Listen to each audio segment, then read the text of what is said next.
ಇಂದಿನಿಂದ 3 ದಿನ CM DCM Delhi ಯಾತ್ರೆಯಲ್ಲಿ ಇರ್ತಾರೆ. ದೆಹಲಿಯಲ್ಲಿ ಕರ್ನಾಟಕ ಭವನ ತಲುಪಿದ್ದಾರೆ ಸಿಎಂ ಸಿದ್ದರಾಮಯ್ಯನವರು. ದೆಹಲಿಯಲ್ಲಿ ನೂತನವಾಗಿ ನಿರ್ಮಿಸಿರುವಂತಹ ಕರ್ನಾಟಕ ಭವನ. ಸೊ ಹೀಗಾಗಿ ಇಂದಿನಿಂದ 3 ದಿನ ಸಿಎಂ ಹಾಗೆ ಡಿಸಿಎಂ ದೆಹಲಿ ಯಾತ್ರೆಯಲ್ಲಿ ಇರ್ತಾರೆ.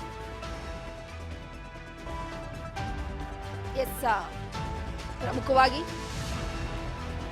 ಕರ್ನಾಟಕ ಭವನವನ್ನ ಉದ್ಘಾಟನೆ ಮಾಡಲಿದ್ದಾರೆ ಸಿದ್ದರಾಮಯ್ಯನವರು. ಜೊತೆಗೆ ಪಕ್ಷದ ವರಿಷ್ಠರನ್ನ ಭೇಟಿಯಾಗಲಿದ್ದಾರೆ ಸಿಎಂ ಹಾಗೆ ಡಿಸಿಎಂ. ಹೈಕಮಾಂಡ್ ಭೇಟಿಯ ವೇಳೆ ಸಂಪುಟ ಪುನರಚನೆಯ ಬಗ್ಗೆ ಚರ್ಚಿಸುವ ಸಾಧ್ಯತೆ ಇದ್ದು ಕೆಪಿಸಿಸಿ ಅಧ್ಯಕ್ಷ ಗಾದಿ ಎಂಎಲ್ಸಿ ನಾಮನಿರ್ದೇಶನ ಕುರಿತು ಚರ್ಚೆ ನಡೆಸಲಿದ್ದಾರೆ. ಬಹಳ ದಿನಗಳ ಬಳಿಕ ಹೈಕಮಾಂಡ್ ಭೇಟಿಗೆ ಆಗಮಿಸಿದ್ದಾರೆ ಸಿಎಂ ಅವರು. ದೆಹಲಿಯಲ್ಲಿ ಕೆಲವೊಂದಿಷ್ಟು ವಿಚಾರಕ್ಕೆ ಸಂಬಂಧಪಟ್ಟಂತೆ ಮಾತುಕತೆ ಕೂಡ ಆಡಲಿದ್ದಾರೆ. ಈಗಾಗಲೇ ನಾಳೆ ದೆಹಲಿಯಲ್ಲಿ ಸಿದ್ದರಾಮಯ್ಯನವರು ಕರ್ನಾಟಕ ನೂತನ ಭವನ ಉದ್ಘಾಟನೆ ಮಾಡಲಿದ್ದಾರೆ. 138 ಕೋಟಿ ವೆಚ್ಚದಲ್ಲಿ ನಿರ್ಮಾಣ ಮಾಡಿರುವಂತಹ ಭವನ ಇದು. ಈ ಬಗ್ಗೆ ಮತ್ತಷ್ಟು ಅಪ್ಡೇಟ್ ಕೊಡ್ತಾರೆ ನಮ್ಮ ಪ್ರತಿನಿಧಿ ಬಸವರಾಜ್ ಹೂಗಾರ್ ಸಂಪರ್ಕದಲ್ಲಿದ್ದಾರೆ.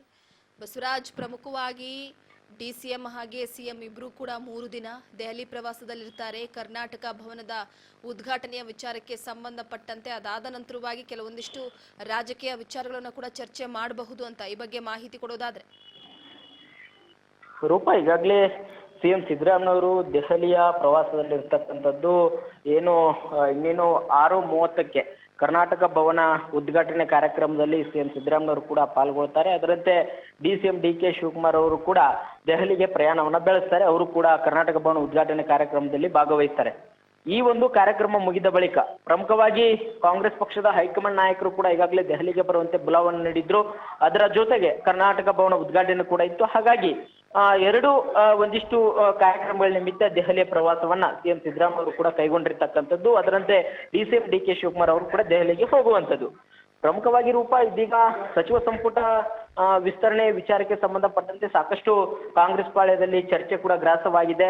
ಯುಗಾದಿ ಹಬ್ಬದ ಬಳಿಕ ಸಚಿವ ಸಂಪುಟ ಒಂದು ಪುನರ್ರಚನೆ ಆಗಬೇಕು, ಒಂದಿಷ್ಟು ಶಾಸಕರನ್ನ ತೆಗೆದುಕೊಳ್ಬೇಕು, ಕೆಲವೊಂದಿಷ್ಟು ಸಚಿವರನ್ನ ಕೈ ಬಿಡಬೇಕು ಅನ್ನುವಂತಹ ಲೆಕ್ಕಾಚಾರವಿದಾವೆ. ಸಮುದಾಯವಾರು ಕೂಡ ಪ್ರಬಲ ಪೈಪೋಟಿಯನ್ನು ಕೂಡ ಕೆಲವೊಂದಿಷ್ಟು ನಾಯಕರು ಅವರ ಸಚಿವರಾಗಬೇಕು ಅನ್ನುವಂಥ ಆಸೆಗಳನ್ನ ಇಟ್ಕೊಂಡಿದ್ದಾರೆ. ಹಲವಾರು ನಾಯಕರ ಮೇಲೆ ಕೂಡ ಒತ್ತಡವನ್ನು ಕೂಡ ಹೇರ್ತಾ ಇದ್ದಾರೆ.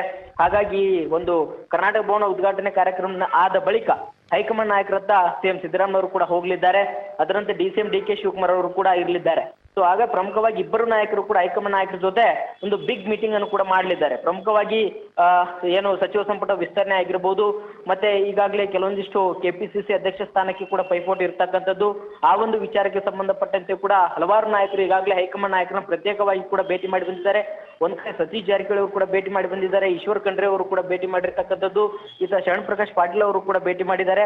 ಹಲವಾರು ನಾಯಕರು ಕೂಡ ಭೇಟಿ ಮಾಡಿ ತಮ್ಮದೇ ಆಗಿರ್ತಕ್ಕಂಥ ಒಂದಿಷ್ಟು ಮನವಿಗಳನ್ನ, ತಮ್ಮ ಆಗ್ರಹಗಳನ್ನು ಕೂಡ ವ್ಯಕ್ತಪಡಿಸಿದ್ದಾರೆ. ಹಾಗಾಗಿ ಕೆಪಿಸಿಸಿ ಅಧ್ಯಕ್ಷ ಸ್ಥಾನಕ್ಕೆ ಯಾರಿಗೆ ಕೊಟ್ರೆ ಸೂಕ್ತ ಅನ್ನುವಂಥದ್ದು, ಸಮುದಾಯವಾರು ಯಾವ ರೀತಿಯಾಗಿ ಕೊಡಬೇಕು ಅನ್ನುವಂಥದ್ದು, ಮತ್ತೆ ಪರಿಷತ್ನ ನಾಮನಿರ್ದೇಶನ ವಿಚಾರಕ್ಕೆ ಸಂಬಂಧಪಟ್ಟಂತೆ ಕೂಡ ಸುದೀರ್ಘವಾಗಿರ್ತಕ್ಕಂಥ ಚರ್ಚೆಯನ್ನ ಹೈಕಮಾಂಡ್ ನಾಯಕರ ಜೊತೆ ಇಬ್ಬರು ನಾಯಕರು ಅಂದ್ರೆ ಡಿಸಿಎಂ ಡಿಕೆ ಶಿವಕುಮಾರ್ ಮತ್ತೆ ಸಿಎಂ ಸಿದ್ದರಾಮಯ್ಯ ಅವರು ಇಬ್ಬರು ನಾಯಕರು ಕೂಡ ಹೈಕಮಾಂಡ್ ನಾಯಕರ ಜೊತೆ ಸಭೆಯನ್ನು ಕೂಡ ನಡೆಸಲಿದ್ದಾರೆ. ರೂಪಾ, ಥ್ಯಾಂಕ್ ಯು ನಿಮ್ಮೆಲ್ಲ.